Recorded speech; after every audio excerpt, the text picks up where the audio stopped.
Hi.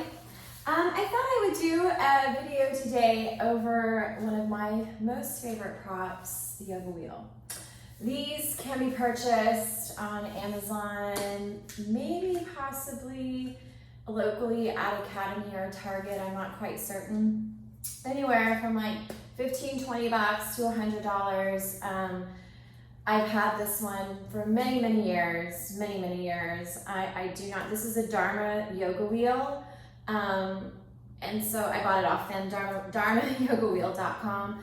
I recently was gifted a cork one that I really like. But this is a tool that I do not travel with, if that makes sense. I always take it with me if I'm on a road trip. Now, if I'm flying, I don't take it, but if I'm gonna be in the car and I'm driving for hours and hours, when I stop to get gas, I roll myself out with this thing. Now, there are many ways to use this. I'm going to show you how I use this wheel. So you'll start with the bottoms of your feet onto your mat, onto the floor. And you're gonna take your wheel and press it right there at your lower back. And you can lean yourself forward to really make sure that there isn't any skin or abundance kind of wrinkling up. So kind of round yourself forward and really feel that wheel against your lower back. And then slowly you can hold on to the wheel as you begin to lean back. Now your feet are gonna be at least as wide as your pelvis, maybe even a little bit wider.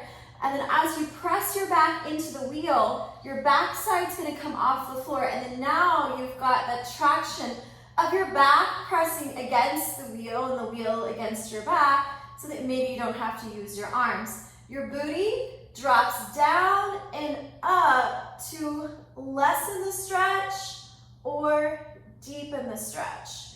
Your arms can be out wide. They can begin to reach behind you. As you begin to surrender the back of your body against the wheel.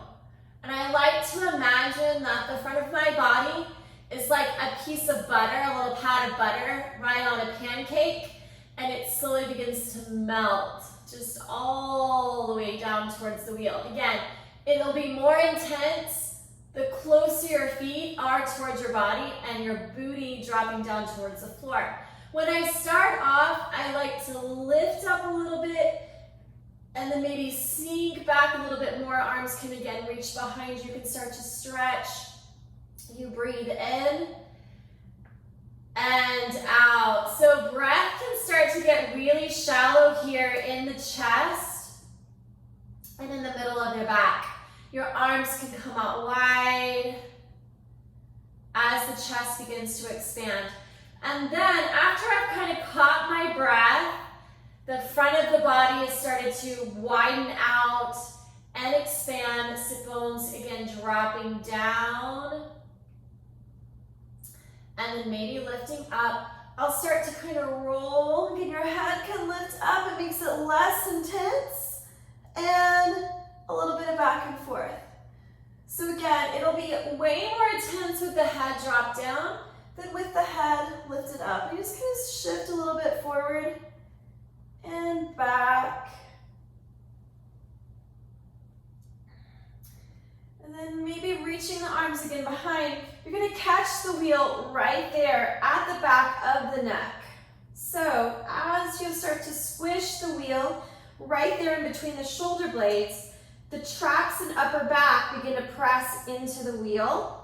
You might get a little bit of a release. Arms again can reach behind you and your feet are on the floor. I like to stay here for several breaths. Again, thinking about the front of the body, expanding, and really filling up the lungs with the mostest breath, stretching as much or as little as I wish. Arms in another position, a goddess or field goal, feels really nice as well. Very slowly, I keep the head dropping down towards the floor. I keep the connection of my upper back onto the wheel. As I start to roll the wheel more down the back, keeping the head dropping down towards the floor.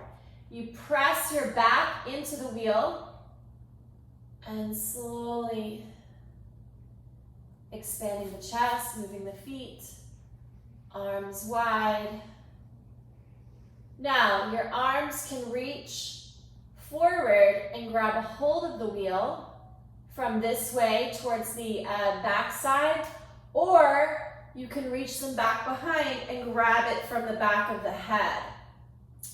Dropping down the forearms onto the floor. This is the spot where it is the most tight in my body, right there in the middle. Really thinking about where the inseam or the groin of my body is, my panty line, towards my ears.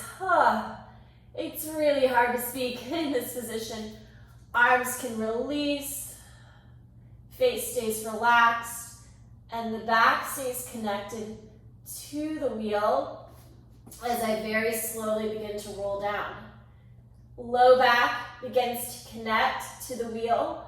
Arms can again reach back, grab a hold of the back of the wheel, draw the chin into the chest, let the back of the head find the floor, shoulders push down away from your earlobes, adjust your feet, and soften completely in the front of your body.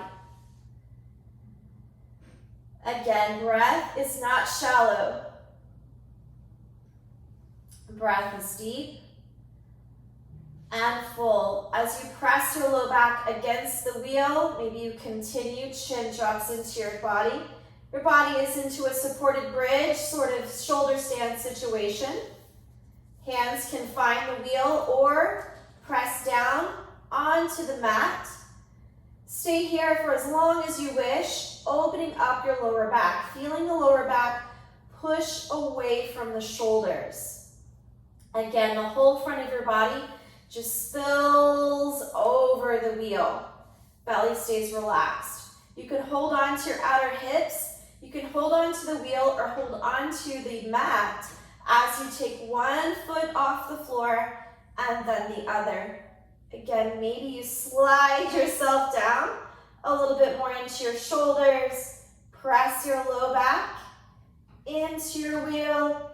Keep your legs bent or straighten out your legs. Again, from this position, you got to hold on to the wheel here. Your legs can start to reach back as you stretch the back of your legs. And do that as many breaths as you would like. And then slowly, you'll place one foot on the floor and then the other. Keep that connection of your back against the wheel. Let the front of your body continue to be like butter. Slide yourself forward against the wheel. Roll all the way up. Let your sit bones find your mat. Lift the crown of your head up. And take a breath. It's super, super intense, but it is a massive heart opener and an incredible expansion in your lower back. Everyone uses it differently, so this is just the way that I like to use it. You guys have a great day.